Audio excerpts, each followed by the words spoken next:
Ang mabuting balita ng Panginoon, ayon kay San Marcos.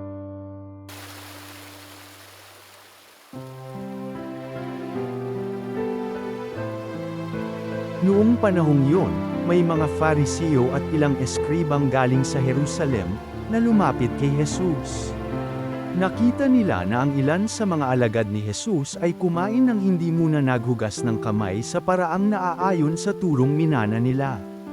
Ang mga Hudyo, lalo na ang mga Fariseo, ay hindi kumakain hanggat hindi nakapaghuhugas ng kamay ayon sa mga turong minana nila sa kanilang mga ninuno.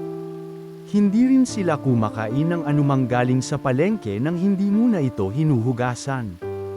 At marami pang ibang minanang turo ang kanilang sinusunod, tulad ng tanging paraan ng paghuhugas ng mga inuman, ng mga saro, ng mga sisidlang tanso, at mga higaan. Kaya't tinanong si Jesus ng mga Fariseo at mga eskriba, bakit hindi sumusunod ang mga alagad mo sa mga turo ng ating mga ninuno? Kumain sila nang hindi man lamang naghugas ng kamay ayon sa paraang iniutos. Sinagot sila ni Jesus, tama ang hula ni Isaias tungkol sa inyo. Mapagpaimbabaw nga kayo, gaya ng kanyang isinulat. Paggalang na handog sa kinang bayan ko'y paimbabaw lamang, sapagkat sa bibig at hindi sa puso ito bumubukal. Pagpurit pagsambang ginagawa nila'y walang kabuluhan, ang utos ng tao ay itinuturong utos ng may kapal. Niwawalang kabuluhan nga ninyo ang utos ng Diyos, at ang sinusunod ninyo'y ang turo ng tao. Muling pinalapit ni Jesus ang mga tao at sinabi sa kanila, makinig kayong lahat, at unawain ang aking sasabihin.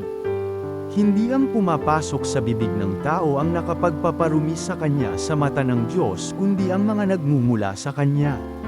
Sapagkat sa loob sa puso ng tao nagmumula ang masasamang isipang nag-uudyok sa kanya na makiapid, magnakaw, pumatay, mangalunya, mag-imbut, at gumawa ng lahat ng kabuktutan, tulad ng pagdaraya, kahalayan, pagkainggit, paninirang puri, kapalaluan, at kahangalan.